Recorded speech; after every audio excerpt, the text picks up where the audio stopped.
Куә, жақсы келдің, шақырыңызшы. Сот приставы.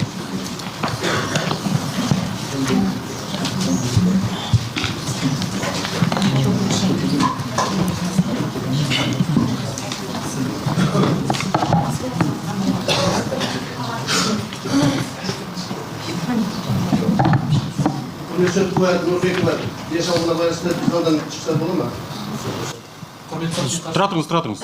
Бұл сот отырысынан қазір қарама-қайшы сұрақтар туындауы мүмкін.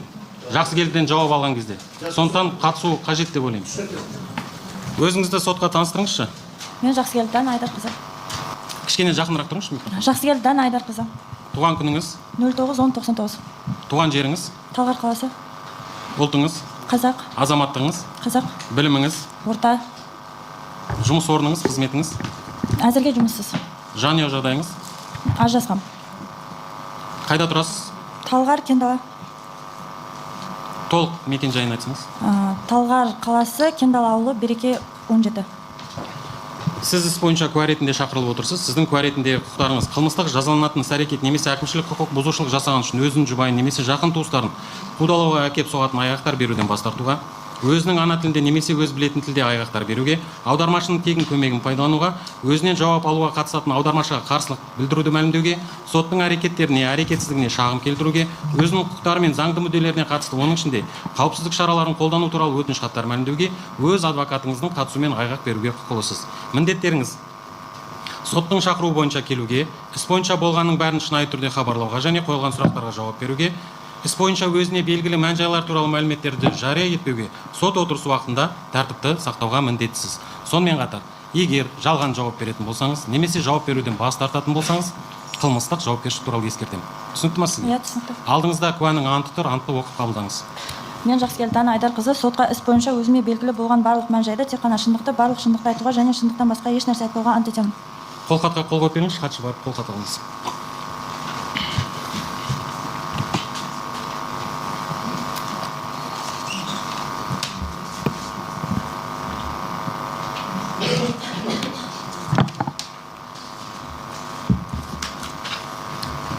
Сіз сотталушыларды танисыз ба? Кім танисың арасы? Нұрқиясты, Абзалды, Равилді, Азамат пен Нұрболды. Азамат пен Нұрболды алыстан танимын. Ал қалғандармен бір күн бұрын танысқанмын. Егер білсеңіз, толық аты жөндерін айтсаңыз. Білесіз ба аты жөндерін? Ильясов Нұрқияс, Сакиев Равил, Шынасыл Абзал, Тоқтабаев Азамат, Тоқтабаев Нұрбол. Жақсы, бас араздықтарыңыз болып па еді араларыңызда? Жоқ. Алыс бойынша өтіп отырған жәбірленушілерді танисыз ба? Бұрын таныдыңыз ба? Жоқ, бұрын танымайтын. Жақсы, мемлекеттік айыптаушылар, сұрақтарыңызды қоя беріңіз. Куә Жақсыкелді, бізге айтып беріңізші. 2024 жылдың қазан айының 3-нен 4-не қараған түні қандай жағдайлар болды, оқиғалар болды? 3-не қараған түні бізді Эйфория кафесіне шақырды. Біз құрбым екеуміз сол жаққа бардық. Ол жақта отырдық, стол жайылып тұрған. Жақсыкелді, кешіріңіз, осы жерде нақты айтыңызшы, кім шақырды сізді? Толығырақ айтып отырыңыз. Бізді Равил шақырды. Сонымен Эльмира екеуміз жолығып сол жаққа бардық. Ол жаққа барған кезде кафенің алдында Абзал, Нұрқияс, Равил үшеу отырды. Содан біз амандасып кафенің ішіне кірдік. Столда отырдық. Одан кейін біз танысболға шықтық. Танысболға шыққан кезде столда олар өздері қалды. Және арасында Нұрбол деген бала келді. Нұрбол келді, одан кейін кетіп қалды. Сосын біз 12-ке таман кафе жабылады деп кафеден шықтық. Сол кезде қайтамыз дегенбіз.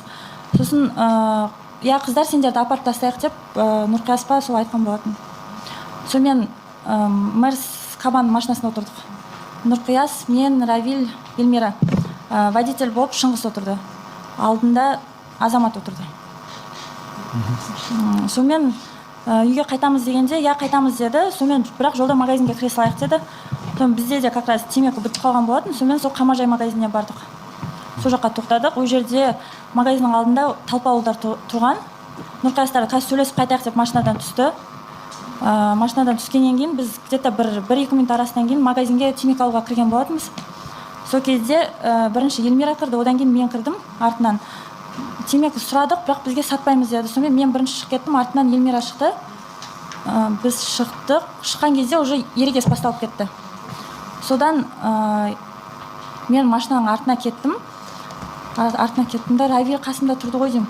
Потом атыс басталды. Сол кезде бізге қарай сақалды, бойы ұзын жігіт сұр киіммен сол бізге оқ атты, мылтықпен оқ. Бірінші аспанға атты, одан кейін 2 рет бізге қарай атты. Одан кейін төбелес вообще көшенің арғы бетіне кетіп қалды. Сол жақта төбелес болды. Жалпы мына эйфория кафесінен шыққан кезде, көлікке отырған кезде мына сотталушылар қандай әңгіме айтып отырды? Сіз жалпы білдіңіз бе қайда бара жатқанын? Эйфориядан шыққанда ма? Иә. Шыққанда жоқ, білген жоқпыз. Айтқан жоқ. Магазинге кіріп шығайық деп айтқан болатын. Қамажай магазиніне, дүкеніне келген кезде қанша адам болды сыртында? Сыртында где-то 6-7 баладай тұрған болатын, талпаулдар тұрды. Олар не туралы сөйлесіп тұрды? Оны мен естіген жоқпын, себебі біз машинадан балалар түсіп кеткеннен кейін біз артынан түстік. Біз түзуінен магазинге қарай кіріп кеттік, олардың арасына барған жоқпыз. Магазинге кірген кезде не болды сол кезде? Осы жерде нақты айтып беріңізші бізге. Магазинге кірдік, Елмира сұрады, темекі сатасыз ба деді, сонымен ана кісі темекі сатпаймын, шығыңдар деп айтты. Сонымен біз шығып кеттік магазиннен. Біз шыққанда уже магазин алдында ерегес болады, төбелес болды. Төбелес болды ма, ерегес болды ма? Мен біреу құлап жатты ма, сондай бір әле болды, сосын мен қолымды сілтеп, жүріңдер қайтамыз деп айғайлаған болатын. Төбелесті кім бастады? Оны мен көрген жоқпын, байқамадым. Сол сәттегі сотталушылардың әрекетін бізге қазір айтып бере аласыз ба? Кім не істеген? Отырыңыз, қайда кетіп барасыздар? Жоқ. Бізге мылтықпен атылғаннан кейін төбелес вообще көшенің арғы бетінде болды. Көшенің магазиннің арт жағындағы көшеде, домдардың арасындағы. Мен ол кезде машина жақта тұрғам. Сол машинаның ішіне кіріп, мен сол жақта отырдым. 5 минуттай. 5 минуттан кейін шығып, бір 2-3 метр жасадым да айғайладым ұлдарға қайтайық деп. Ол кезде бірақ ешкім естіген жоқ, мен қайтадан машинаға келіп отырдым, сол жақта күттім. Сол кезде білдіңіз бе негізі төбелес не үшін басталған? Жоқ, білген жоқпын. Сіз нақты қандай әрекет жасадыңыз мына жанжалды болдырмау үшін? Мен қолымды сілтеп ұлдарға айттым, жүріңдер қайтайық дедім. Төбелеспеңдер дедім. Одан кейін мылтықпен атылғаннан кейін мен дальше ештеңе істеген жоқпын. Мен қорықтым. Не үшін қорықтыңыз? Енді мылтықпен атқаннан кейін өз өмірім үшін қорықтым, шошып қалдым. 102-ге, полицияға, 100-ге, жедел жәрдемге неге хабарласпадыңыз? Ондай ойымда болған жоқ. Бір жағынан мылтықты өмірімде бірінші рет көрдім. Мылтықпен атылғанда бірінші рет естідім. Соң қорқып машинада отырып қалдым. Өз өмірім үшін қорықтым.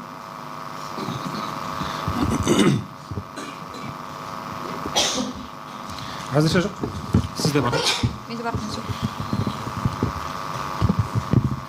Куә жақсы келді. Дүкеннен шыққан сәттен бастап, ары қарай әр адамның іс-әрекетін айтып беріңізші. Жаңа менің әріптесім сұрады, сіз көрген жоқпын деп айттыңыз, жақсы. Кім бірінші төбелесті бастаған? Нақты сол жерде қанша адамды соққыға жықты? Қанша адамға физикалық күш көрсетілді? Мен дүкеннен шыққан кезде ондай нәрселерді байқаған жоқпын. Мен талпаулдарды көрдім. Біздің ұлдар сөйлесіп қайтамыз деп шыққан болатын. Одан кейін бір-бірімен ерегесіп болғалы сөз айтқандарын ғана естідім. Дальше кім төбелесті бастады, кім бір-бірімен соғысқан көрген жоқпын. Бірақ бізге қаратай мылтықпен атқанын ғана көрдім, сақалды баланың. Содан кейін төбелес басталып, дальше басқа көшеде болды төбелес. Сіз ол уақытта қайда болдыңыз? Мылтық атылғанда мен тұрып қалдым. Содан кейін кабанның артында тұрдым, Мерстің артында. Мерстің артында тұрдыңыз? Иә, содан кейін машинаға кіріп машинада отырдым. Жақсы, сол сәтте құрбыңыз Нұрбекова қайда болды? Мен оны байқаған жоқпын, ол сыртта тұрды ғой деймін. Мен себебі ішке кіріп кеттім машинаға. Машина ішіне кіріп отырдыңыз? Иә. Жақсы. Жалпы жәбірленуші Гайпаев пен Полатқа соққы көрсеткен сәтті көрдіңіз ба сіз? Жоқ, көрген жоқпын. Ал жаңа айттыңыз ғой, құрбыңыз, яғни далада қалған. Сіз автокөліктің ішінде отырдым деп айтып тұрсыз, дұрыс па? Нұрбекова өз тарапынан жанжалдың алдын алуға бір іс-әрекет жасады ма? Басында ол Равиль ұстап тұрғанын ғана байқадым, одан кейін мен кабанның артында тұрғам, одан кейін байқаған жоқпын. Сосын мен машинаға кіріп отырдым, дальше мен білмеймін. Одан кейін ол қасыма келді. Жақсы. Қанша уақыт орын алды осының барлығына, қанша уақыт кетті? Ұзақ емес, 5 минуттай ғой деймін. 5 минуттай. Жанжал аяқталғаннан кейін не істедіңіздер? Сол мен машинада жалғыз өзім отырдым, одан кейін 5 минуттан кейін барып шығып айғайладым ұлдарға қайтайық деп. Соң ешкім естіген жоқ, төбелес вообще көшенің басында болып жатты. Сонымен қайтадан машинаға келіп отырған кезде уже бәрі қасыма, уже бәрі келе жатты. Сонымен машинаға бірге отырдық. Сонымен қайтайық деп едік. Қазір деді да, тағы 3 магазин жаққа бардық. Сол жаққа бардық, сол жақтан магазинге кіретіндер магазинге кірді. Дизи сусын алып шықты, жаңа темекі алдық. Автокөлікке жанжал аяқталған кезде автокөлікке отырған сәтте достарыңыздың қолдарынан бір нәрсе байқадыңыз ба? Иә. Не байқадыңыз? Басын автокөлікке бірден отырған кезде байқаған жоқпын. Уже жолға жүріп бастағанда байқадым, машинаның алдыңғы сиденьясында жаңағы мылтық тұрғанын көрдім. Жақсы. Құрметті сот, бұл 29 қараша 2029 жылғы жауап алуында ол 27 том 20 бетте 2 абзацта жазылған. Сол сәтте мен Абзалдың қолына мылтықты автокөліктің алдына қойғанын көрдім деп жауап берген. Одан кейін Тұра тұрыңыз. Сіз мылтықты көрдіңіз. Иә. Жоқ, мен машинаға олар барлығы бірге отырды ғой. Сол кезде бірден алып келген көрген жоқ, машинамен жүріп кеткен кезде көрдім. Сол кезде Абзал алдыңғы орында тұрған. Сол кезде алдыңғы сиденьяда тұрды мылтық. мылтықтан басқа тағы не көрдіңіз?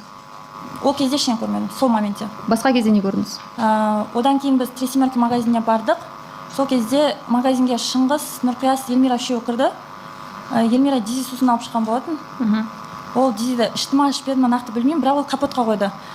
Сосын Абзал менен капотта тұрған дизиді бере саш деді. Ол еңкейіп тұрған болатын. Қолын сүртіп тұрды ма, бір бәле істеп тұрғандай болды. Сонымен мен дизиді алып келе жатқанда құя саш деді. Сонымен құйдым дизиді. Сол кезде құйып жатқан кезде басында байқаған жоқпын, кейін байқадым, пышақтың жүзін байқадым. Жақсы, құрметті сот, бұл 27 том Қайталамай қойсаңыз болады, бәрі білді. Иә, 29 қарашада алынған. Жақсы, пышақты жуып жатқанын көрдім дедіңіз. Пышақ қандай болды және Шынасыл пышақты не үшін жуды? Мен пышақтың қандай болғанын білмеймін, себебі мен пышақтың жүзін ғана көрдім. Не үшін жуды пышақты? Мен оны нақты білмеймін. Қараңғы болды ма ол жер? Иә, себебі ол машинаның бұрышы болатын. Ол кезде уже түн батып кеткен. Сіз машинаның қай жағында, автокөліктің қай жағында тұрдыңыздар? Машинаның арты болу керек, себебі капоттың үстіне қойған болатын дизиді. Жақсы келді, қалай арты болады? Қазір ғана айтып тұрсыз ғой, капотындағы дизиді алып сол жерде жудым деп. Енді мен нақты білмеймін, машина қалай тұрғанын мен есімде жоқ. Машина қалай тұрғанын сұрап тұрған жоқпын. Сіздер машинаның қай жағында тұрдыңыздар деп сізге сұрақ қойып тұрмын. Біз машинаның шетінде тұрдық, бірақ оң жағыма, сол жағыма есімде жоқ. Жақсы, одан кейін ол пышақты кім қайда жіберді? Одан кейін біз ол жерден көтеріліп Рысқұлов ауылына қаратай шықтық қой деймін, себебі сол жаққа қарай тартылыңдар деп біреулер бір-бірімен сөйлесіп жатқан. Нұрқиясқа біреу звондады ғой деймін. Артымыздан келе беріңдер деді ма, сондай әңгіме болды. Сол кезде жолдан бір жерге тоқтап, Шыңғыс деген бала машинадан жаңағы мылтықты, жаңағы пышақты алып түседі. Сол екеуін алып түседі. Қайтып олар келгеннен кейін 5 минуттан кейін қолдарында ештеңе болмайды. Олар құр келді. Шынасыл Абзалдың қолындағы пышақ Бержужаев Шыңғыстың қолына қалай өтті? Оны мен байқаған жоқпын. Бірақ Шыңғыстың алып түскенін көрдім. Бержужаевқа біреу айтты ма, ол пышақпен мылтықтың көзін құрт деп? Оны мен естіген жоқпын, себебі біз сол жерге барып тоқтаған кезде машинадан Нұрқияс құсып, ауырып, сонымен темекі шегуге шығып кеткенбіз, ал қалған машинадан түсіп сол жақта өзара сөйлесіп тұрған. Жақсы, оқиға болған сәтке оралсақ, сол жерде басқа әйелдің көмектесіңдер деген дауысын естідіңіз бе? Мен жоқ, естімедім. Естімедіңіз бе? Жоқ. Оқиға орын алған сәтте басталып жатқан кезде сіз айттыңыз, дүкеннен шығып жатқанда ерегесіп жатты дедіңіз. Сол сәтте неге алдын алу шараларын қабылдамадыңыз бірден? Мен ол кезде бір жағынан ойлаған жоқпын, ондай төбелес болып кетеді деп ойлаған жоқпын. Бір жағынан менде өзімде телефон қолымда болды, бірақ өшейін деп тұрды ма, мен есімде жоқ. Бірақ өз өмірім үшін қорықтым, бір жағынан сол үшін де звондаған жоқпын. Бір жағынан мылтықтың дауысын естігеннен кейін мен андай қорқып қалдым. Қорқып не істерімді білмей қалдым. Оқиға болған кезде құрметті сот, мында 21 том 76 парақта 28 қазанда жауап алу сәтінде беттестіру болған кезде жәбірленуші Бишімбаева мен Жақсыгелдің арасында. Бишімбаева оқиға орнында Шынасыл мен Тоқтабаев ұстап тұрған кезде осы Жақсыгелдіге мен қасындағы қызға скорый, полиция шақырыңдар деп айттым деп жауап берген. Түсініп тұрсыз ба? Иә, естідім. Шынасыл мен Тоқтабаев ұстап тұрған кезде скорый мен полиция шақырыңдар деп айттым деді. Осы туралы не айта аласыз? Қазіргі таңда сіз ештеңе көрген жоқпын деп. Кім мен кімнің арасында бет? Бишімбаева мен осы Жақсыгелдің арасында 28 қазан 2024, 21 том 76 парақ. 70 бет.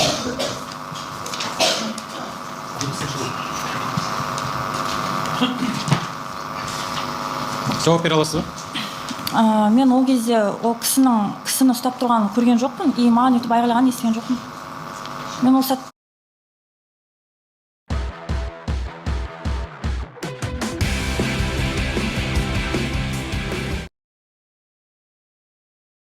У нас обновление. Мой Билайн теперь Жан МДА.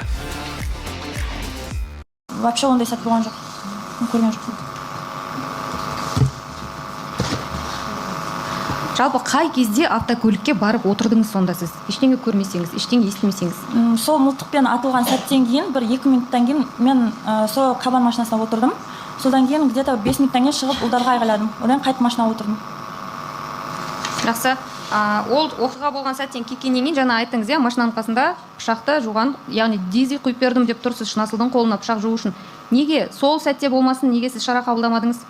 Көріп тұрсыз осы пышақ жуып жатқанын. Иә, көрдім. Мен ол кезде ондай жағдай өмірімде болмағаннан кейін біреуінде мылтық болса, біреуінде пышақ тұрса, мен қорықтым, 102-ге звондауға қорықтым.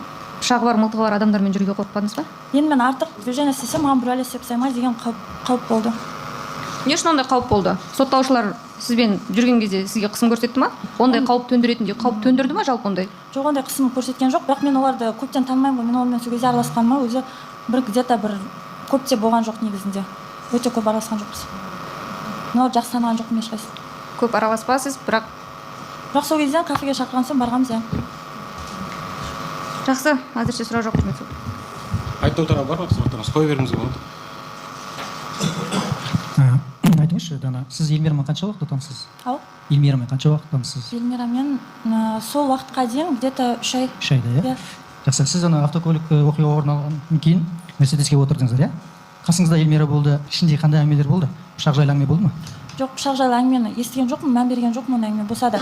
Бірақ Нұрқайысқа біреу звондап, Питаққа келіңдер деп айтқан. Или Нұрқайыс айтты ма, сондай Питаққа келіңдер, өзіміздің Питаққа шақырды ма, сондай бір әлі болды. Жақсы, тағы мынандай сұрақ. Сіз мына берген жауаптарыңыз бәрінен бас тартпайсыз ғой, иә? Тергеуде берген. Ешқандай бір шок жағдайда болған жоқсыз ба? Шок жағдайда болған жоқпын, мен қорықтым. Қорықтыңыз, тек қорықтым. Енді айтып беріңізші, бесі күні Эльмирамен бірге алып жүрді ма тергеу әрекеттеріне? Бізді үші күні сол түнде ұстады ғой. Түнде ұстағаннан бізді 4 күні келесі түнге дейін 1 сутка ұстады. Сол кезде екеуміз екі жақта жүрдік. Ал көрген жоқсыздар? Иә, екеуміз екі жақтан алды да просто. Мен сұрағым жоқ, құрметті. Басқа сұрақтарыңыз бар ма? Қойыңыз. Жәбірленушінің өкілі Бағдат Амандосұлы. Айтыңызшы, сіз жаңағы құрбыңыз Эльмираға тауда тұрған жерде сіздер ана дези алып, жаңа өзіңіз айттыңыз, пышақтың жаңа жүзін жууға құйдым дедіңіз. Содан кейін бір тау жаққа қарай кеттік дедіңіз бе? Сол кездерде айттыңыз ба? Такси шақыртуға бір әрекеттер жасадыңыз ба кетіп қалуға? Иә, біз Тресемерка жақтан қайтайық дегенде олар қазір мені талғарға түсеміз, апарып тастаймыз деді. Одан тау жақта уже бізде сеч ұстаған жоқ, о жақта вообще сеч ұстамайды. Содан ұлдар уже талғарға түсеміз, жүріңдер, үйге апара жатқан біз негізінде. Сол кезде ойлағанбыз қазір талғарға жеткенде дальше өзіміз 102-ге немесе жаңа полиция қызметкерлеріне звондап, немесе барып ескертеміз деп. Сол кезде бізде жолдан уже ұстаған сотрудниктер. Біз сол кезде үйге апара жатқан болатын олар. Сіз жаңа мемлекеттік айыптау тарабы сұрақ қойды сізге. Не үшін сіз дезиді жаңағы ана пышаққа құйып жаңағы Шынасыл жуған білдіңіз бе деп? Сол кезде сіз не деп жауап бердіңіз? Мен жуған білген жоқпын, дизель капотта тұрған, Абзал еңкейіп тұрған, қолын сүртіп па, оны нақты білмеймін. Сосын маған айтты, дизельді бере саш деді. Сосын жарайды деп бере жатқан, құйып жіберші деді. Сонымен құйып жатқам, өзі мен шынымды айтайын, бір қолымда темекі тұрған, мен байқаған жоқпын не екенін. Сосын құйып жатқаннан кейін қарағанда пышақтың жүзін көрдім. Сосын қолына бердім де кетіп қалдым. Ал тергеу барысында Шынасыл сізге не деді? Беттестіру кезінде? Беттестіру кезінде, иә, қолымда пышақ болды деп айтты. Қандай мақсатта суды құйдыңыз деген кезде жауабы қандай болды оның? Қол іздері кетіру үшін деді ма? Іздер қылмау үшін деді ғой деймін. Құрметті сот, назарыңызды аударуды сұраймын. Сұрағыңыз бар ма? Сұрағыңыз бар ма тағы да? Иә, тағы бір. Айтыңызшы, оқиға болған кезде сіз автокөлікте отырдыңыз, иә? Қорыққаннан, оқтың дауысын естіңіз ғой. Сол кезде сіз жаңа мемлекеттік айыптау тарапы қойды ғой, құқық қорғау органдарына хабарласуға мүмкіндігіңіз болды ма деп? Иә, болған жоқ. Болған жоқ болғанда мен ол кезде мылтықтың даусынан кейін қорқып дірілдеп отырып қалдым, мен не істерімді білмей қалдым. Бір жағынан жалғыз қалдым, бір жағынан қорқып қалдым дауыстан. Бірақ сіз жалғыз отырдыңыз ғой көлікте? Иә, жалғыз отырдым. Одан кейін 1 минуттан кейін Эльмира келді. Бірақ мен шын айтсам, мен қорыққаннан не істерімді білген жоқпын. Сол көлікке ең бірінші қару-жарақ әкелген адамдар болды ма? Төбелестен кейін ба? Иә, төбелестен кейін, оқиға орны біткеннен кейін сіз көлікте отырсыз. Сол кезде көлікке бір азаматтар, білмеймін кім екен, қаруды әкеліп қойған өзіңіздің көзіңізбен көрдіңіз бе? Абзал әкеліп қойды. Кім? Абзал. Көрсете аласыз ба? Иә. Құрметті сот. Сотталушы тұрыңызшы. Осылардың арасында қайсысы? Мен жақтан санағанда 4-ші бала. Құрметті сот. Отырыңыздар. Өзіңіз таныстырыңыз. Айтып өтсеңіз. Ау? Ат-жөн. Осы азаматқа сіз сенімдісіз бе? Сотталушы отыра беріңіз. әйтеуір біз машинаға Тыныш, барлығы тыныш, келіп тыныш, отырады, Абзал алдыңғы сиденьяда отырады. Водитель болып Шыңғыс отырады. Сол кезде машина жүріп бара жатқан кезде мен себебі ортада отырып қаламын да, былай ортада отырғаным бәрі көрініп тұрды. Сол кезде алдыңғы сиденьяда мылтық тұрды. Ол Абзалдың алдында тұрды. Иә. Так. Сол Жоқ, сіз сұраққа жауап бермедіңіз. Алып кіргенін көрдіңіз ба? Жоқ, нақты алып көрген жоқпын, бірақ Абзалдың алдында тұрған көрдім. Тыныш. Қазір сұрақ қоясыз. Қоя беріңіз. Жауап алу хаттамасында құрметті сот қазір нақты сіз көрсетесіз, мен көрдім деп Абзалдың алып келгені. Тыныш. Так, 20 қазір айтам. Егер қателеспесем 20 қазір 27, по-моему. Я 3-8. 27-ші том қазір. Қаз.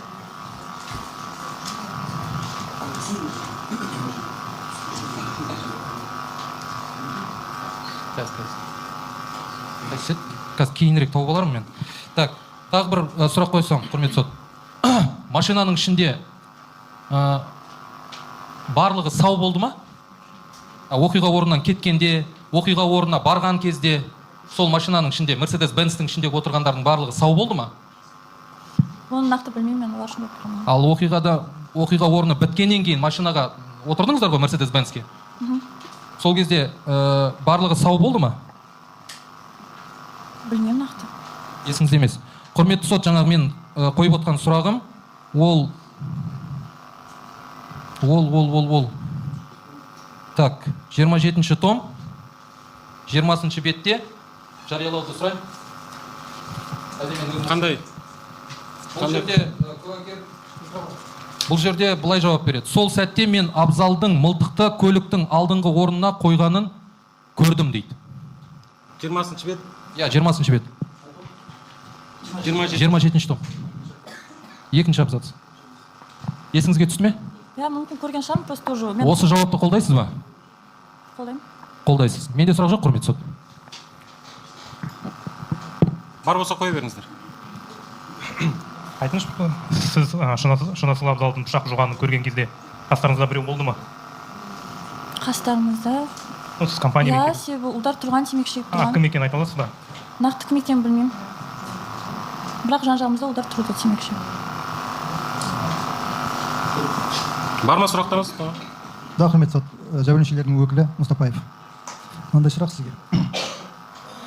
Жаңа 3 семерка дүкенінен шыққаннан кейін сіз қай машинаға отырдыңыз?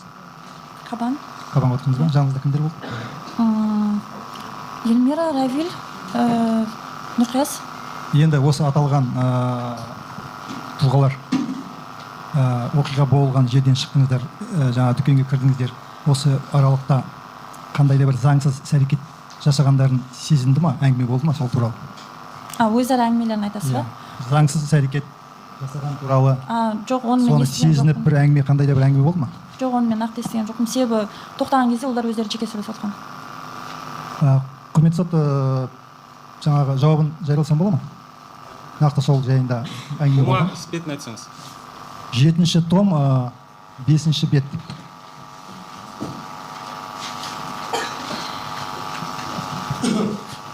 Бола ма, құрметті сот? Мынандай 3-ші абзацында былай деп көрсетіпсіз. Сол дүкеннен шыққаннан кейін, содан кейін барлығымыз қайтадан Шыңғыстың автокөлігіне отырып, Талғар қаласынан шығып кеттік. Жол бойы Нұрқияс біреулермен телефон арқылы сөйлесіп, қайдасыңдар, жоғары жаққа өзіміздің Питаққа барайық деп айтты. Сонымен қатар Әділдік деген баға туралы уайымдамай, қалаған жеріңізге жету. Әділдік деген сұранысын төмендеуін күтпей, өзіңіз ұсынған бағаға жүру. Әділдік деген кіммен баратыныңызды өзіңіз таңдау.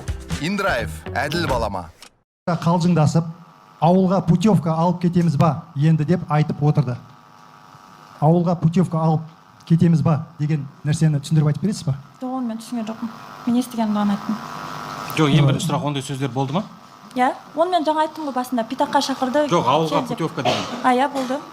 Ауылға путевка алып кетеміз ба деген кім айтты ол әңгімені? Нұрқайсат. оның астарында не жатқанын білесіз ба, не туралы болғаны? жоқ білмейді екенмін себебі мен мән берген жоқпын.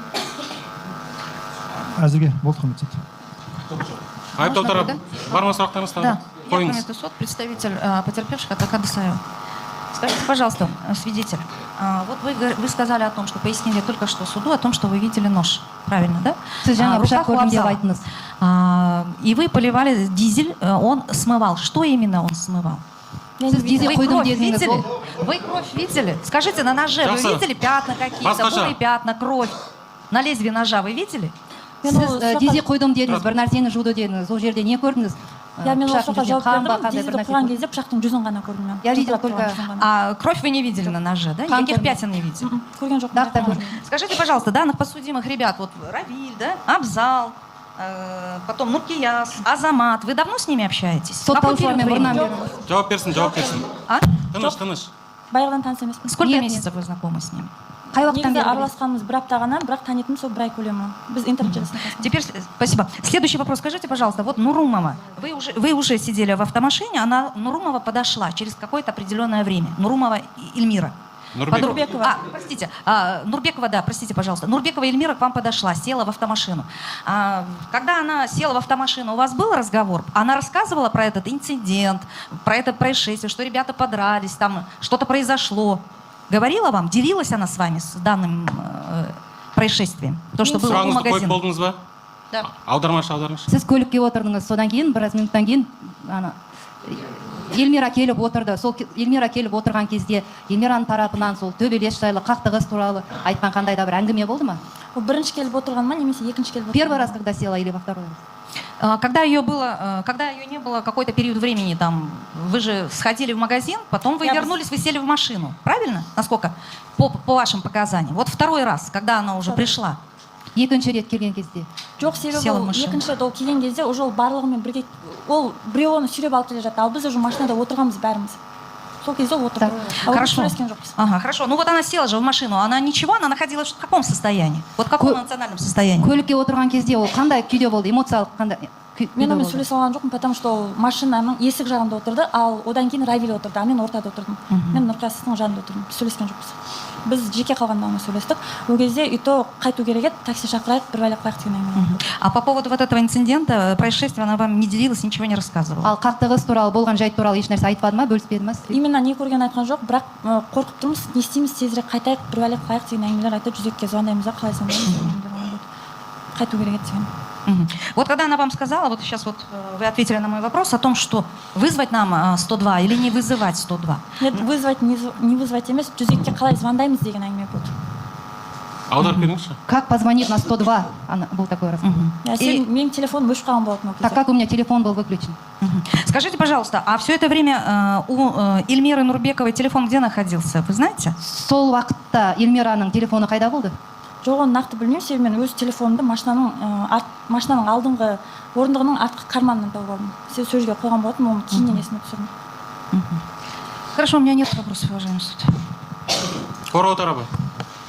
Қоя беріңіз. Адвокат Садибеков, жаңа сіз айттыңыз ғой, мылтық атқан адам деп. Сол адамды сипаттап жіберіңізші. И ол тергеу барысында кім екенін анықтадыңыз ба? Иә.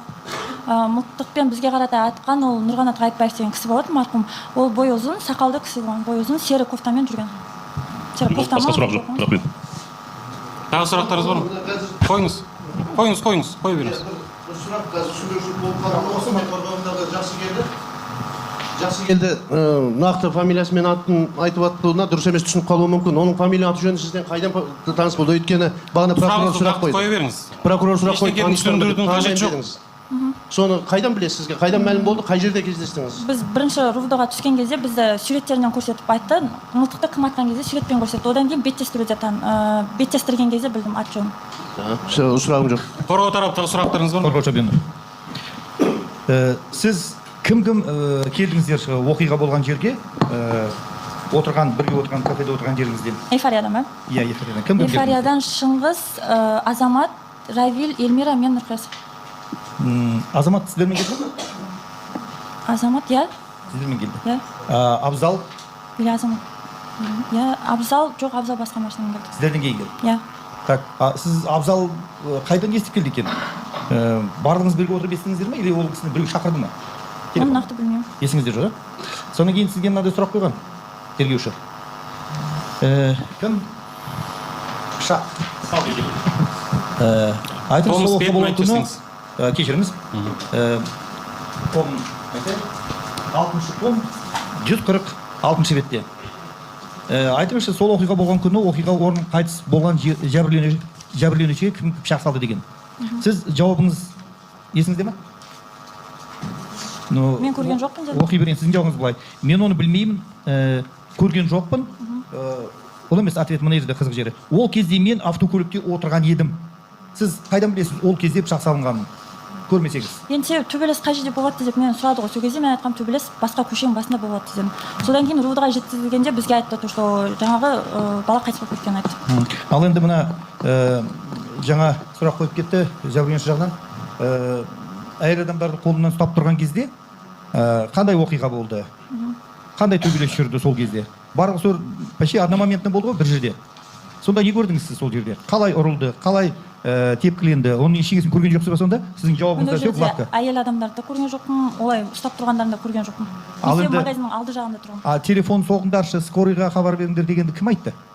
Сіздер жағынан болды ма, я болмаса жәбірленушілерден болды ма? Ондай сұрақ алынып тасталады. Басқа сұрағыңыз қой беріңіз. Басқа сұрағыңыз. Беттестіруде болған жоқсыз. Беттестіру болса, онда сол жариялаңыз. Сіз жаңа қойып кеткен. Онда қайталап қоймай қойыңыздар. Рахмет. Адвокат Бөлінбаев Мәди. Қорғаушы Баймұханова, Қали Ахмет мүддесінде айтыңызшы, сіздер жаңағы құрбыңыз Эльмирамен дүкеннің ішіне кірген кезде, дүкеннің ішінде өздеріңізге бұрын таныс емес азаматтар болды ма?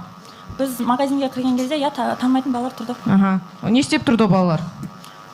Олар білмеймін, олар тұрды, сөйлесіп біз темекі сұрадық та шығып кеттік. Олар да артымыздан шыққан болатын. Олар дүкен сатушысымен ұрысып, бір сөз таластырып тұрған жағдай болды ма сол жерде? Жоқ. Сіздер дүкеннен шықтыңыздар, ол балалар да сіздермен дүкеннен шықты ма? Мен бірінші шығып кеттім, артынан Эльмира келе жатқан, арттан ұлдар да келе жатқан, дальше мен көрген жоқпын. Енді айтыңызшы, осы жаңағы төбелес болды, осы оқиға орын алды, сол оқиғадан кейін сол балаларды көрдіңіз бе жалпы? Сол дүкендегі балаларды көрген жоқсыз. Төбелестен қайтып баратқан жаңағы балалар сіздерге қайтып келді ғой көлікке отырған кезде. Сол кезде сол балалардың бірге қайтып баратқанын көрдіңіз бе? Жоқ, көрген жоқпын. Себебі біз көлікте отырғанда біз өзіміз 6 адам болып отырдық. Қалған көлікте кім отырғанын көрген жоқпын. Дидар Қали Ахмет деген бала туралы ештеңе естімедіңіз ба сол кезде? Бізбен сол төбелесте болды, бірге барды деген. Жоқ, танымаймын. Рахмет, сұрағым жоқ. Адвокат Бөлінбаев.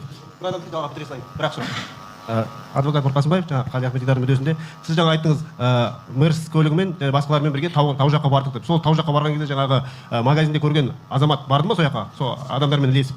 Қай магазинде көрген? Сіз айттыңыз ғой, магазинге Эльмирамен кіріп, темекі алған кезде 2 азамат болды. Кейін олар жаңағыда шыққаннан кейін қалып қалды деп. Сол азаматтар кейін сіздер тауға барған кезде сіздермен бірге барды ма? Бізбен бірге барған жоқ. Куә кішкене жақынырақ сөйлеңізші микрофонға. Жоқ, бізбен барған жоқ. Куә микрофонға жақынырақ сөйлеңізші.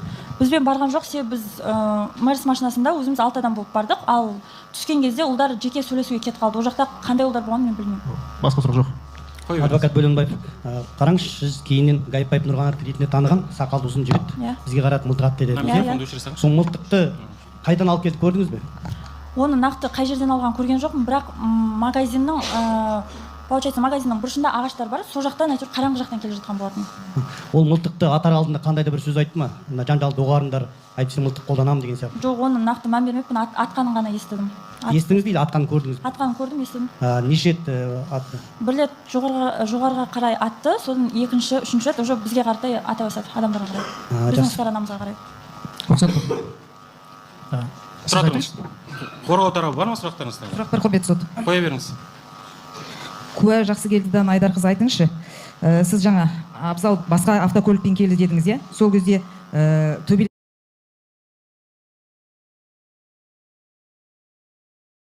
Эй, брат, может, мастера на OLX найдешь?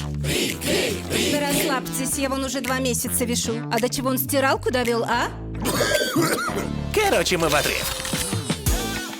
Когда что-то не сделанное делает нервы, мастера с OLX возьмут и починят.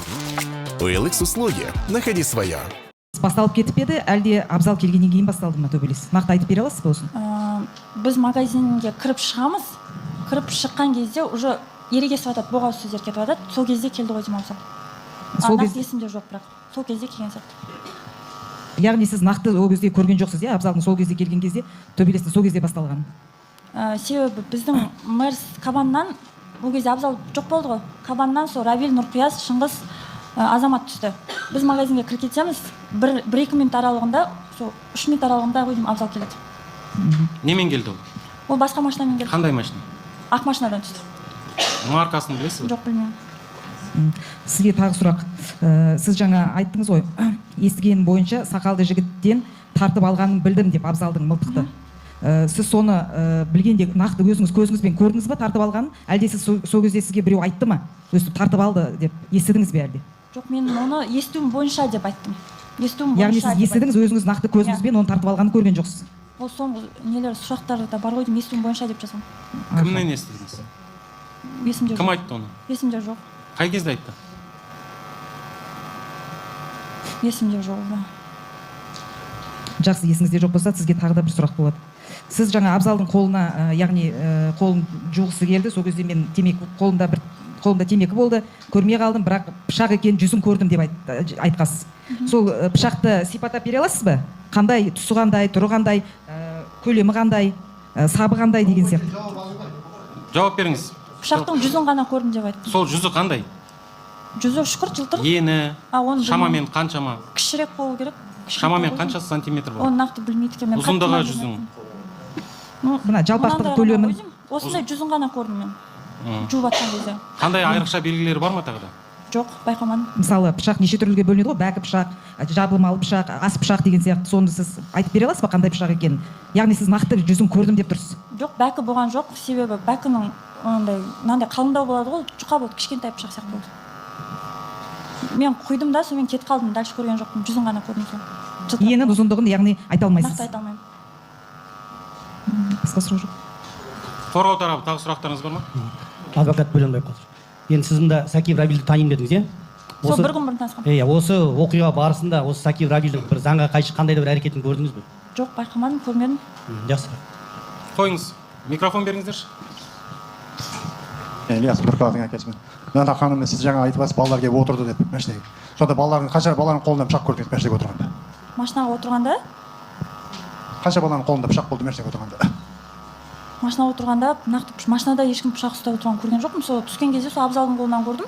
Потом жаңа машинадан Шыңғыс па сол мылтықпен бір алып түскен ғана көрдім. Рахмет. Болды. Сотталушылар. Бір сұрақ болды ма екен осы сұраққа байланысты?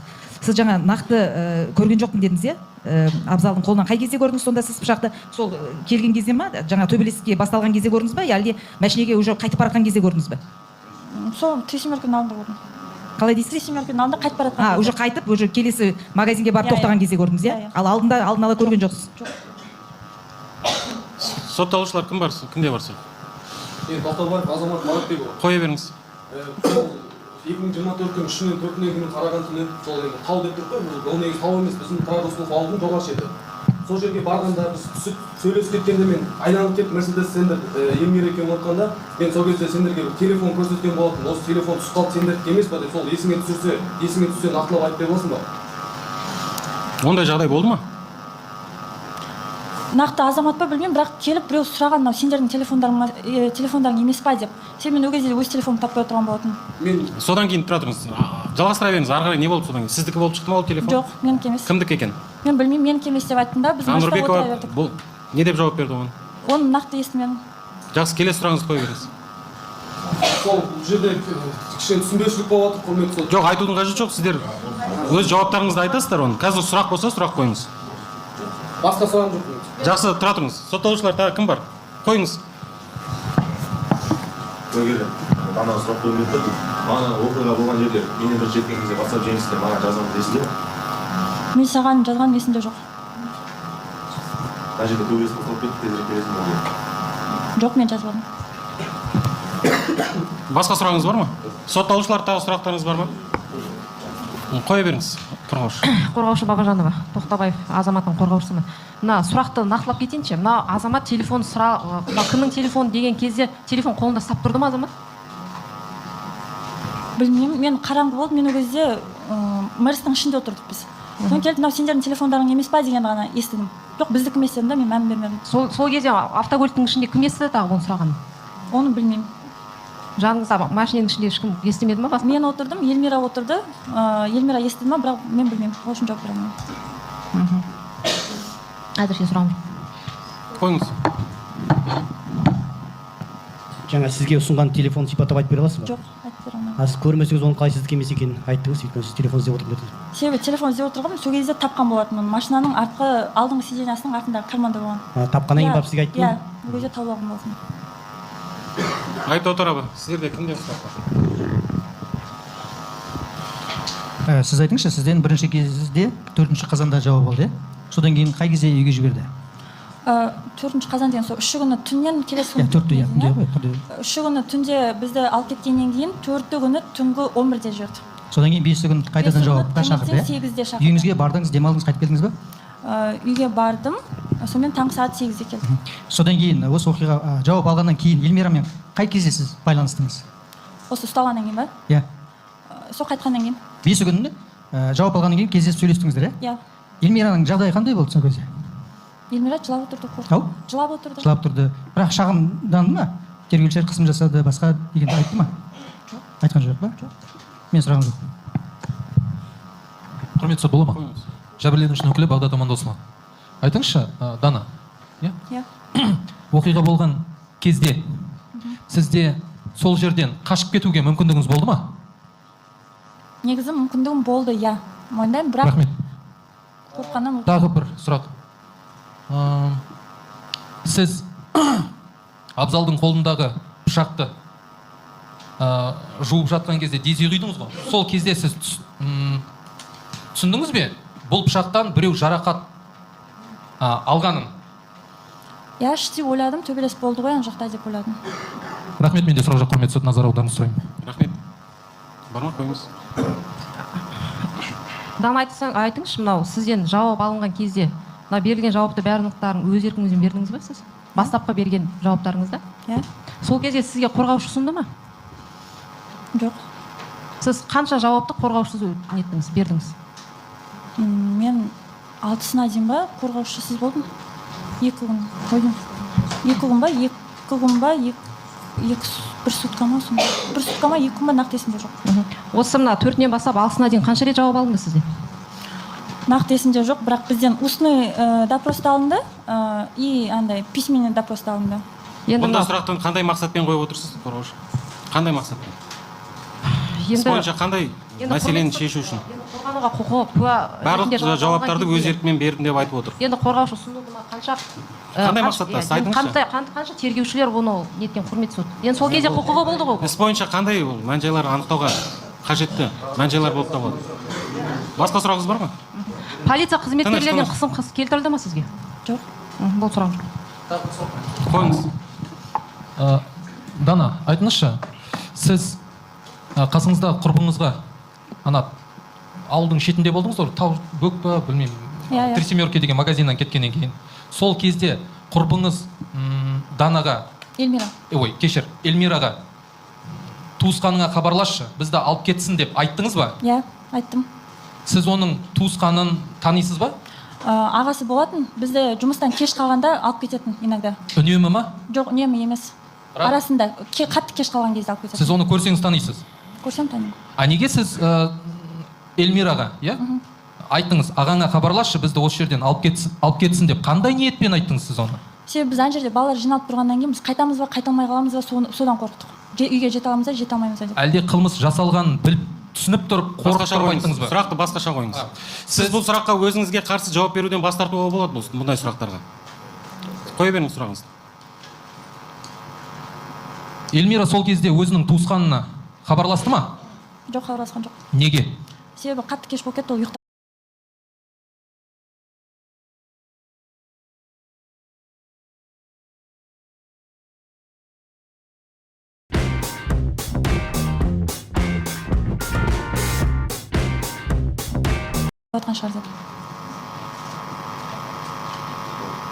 Три семерки магазинінде ана Дезиді жаңағы ана пышақпен жудырдыңыз ғой, сосын барып сіз қайттан Мерседес Бенцқа келіп отырдыңыз ғой.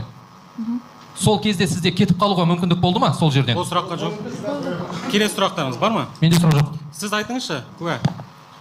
Абзалдың қолынан пышақтың жүзін көрдім дедіңіз. Иә. Содан кейін сол пышақты Шыңғыстың қолынан көрдім дедіңіз. Сіз сенімдісіз бе сол бір пышақ екеніне? Бір пышақ екеніне сенімді емеспін, бірақ пышақты алып шыққанын көрдім Шыңғыстың. Рахмет, отыра беріңіз. Отыра берейін ба? Отыра беріңіз. Куә